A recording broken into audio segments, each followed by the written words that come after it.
Welcome back to the video lecture series for Introduction to the Art of Programming using Scala. In this video, we're going to start talking about the Java I/O package and looking at I/O streams. So, in the first half of the book, we did input and output using text with the Scala, first the scala.io.source, and then we also looked briefly at java.util.scanner. But those work very well for text-based input. We're going to talk now about java.io, which gives us some additional capabilities and also the ability to work with binary data so that we can do things more flexibly. It'll also grow into the next chapter where we talk about networking. So first let's start off and let's look in the API. So we're going to the java.io package, and inside of this package we have a number of interfaces and classes. And we'll start off by looking at the fundamental input stream and output stream. So there's input stream, there's output stream. These are abstract, so you cannot instantiate these directly. There are subtypes that we will instantiate. But it's interesting to look at the functionality for these. Basically, an input stream has the ability to read bytes. So you can pass it an array of bytes and it will fill that array of bytes, or you can read one byte at a time. It returns a full int because negative values indicate that the read didn't work. You can also have it read into the middle of an array. But that's the basic functionality of an input stream. It reads arrays of bytes. At a fundamental level, all the data on the computer is a bunch of bytes, so you can read whatever you want. It's just the question of converting it from a bunch of bytes into the structure that you actually want.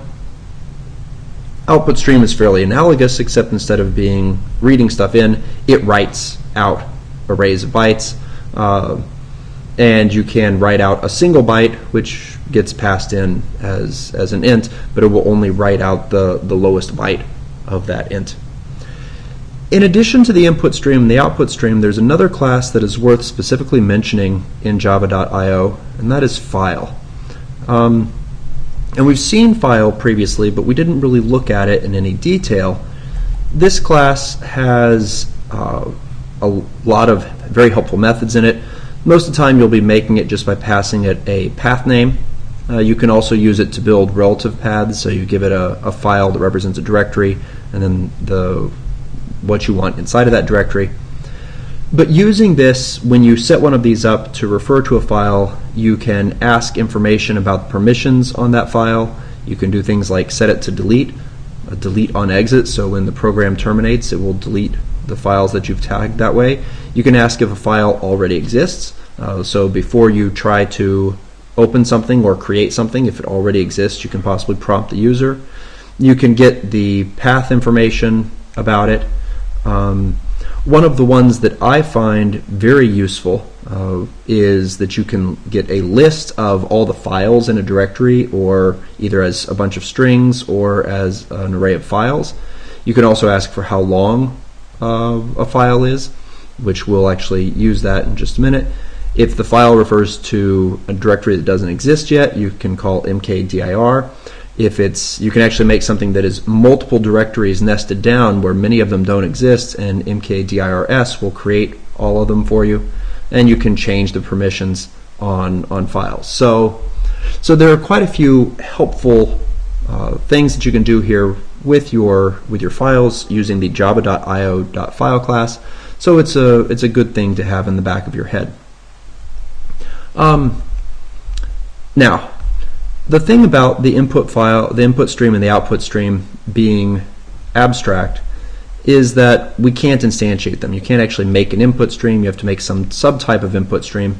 And the first example that I want to go through is looking at using the input stream and possibly output stream for dealing with files, because that is probably one of our most common use cases here.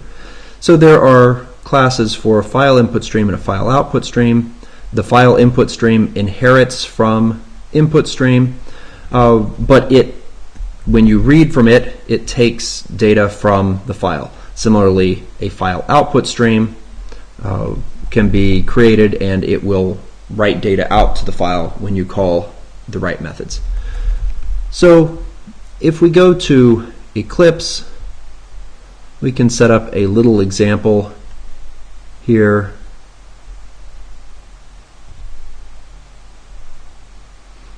And we'll have it so that it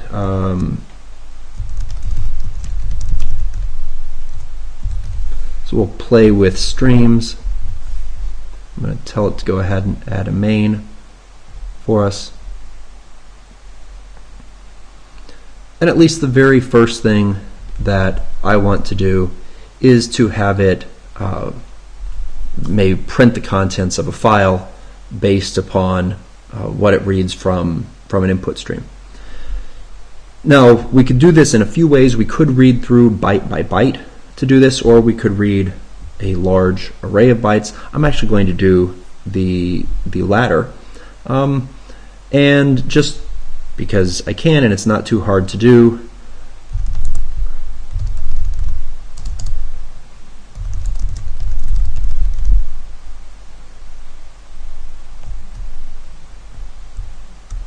let's go ahead and let's make a file chooser. And so notice this imported Scala swing file chooser.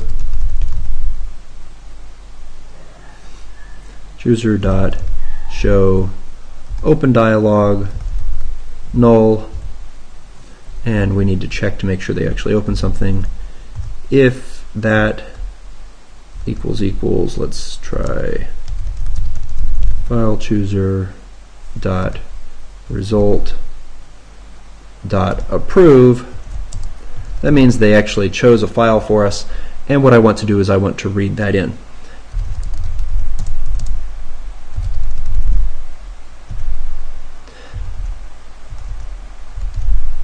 So there is a selected file, and notice that the type of this is a Java IO file. As I've mentioned before, we've used these before, we just didn't look in detail at all of the methods that are inside of them.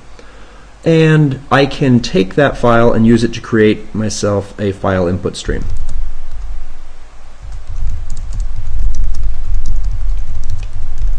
So I'm going to make a new file input stream. I'm going to wrap it around that file.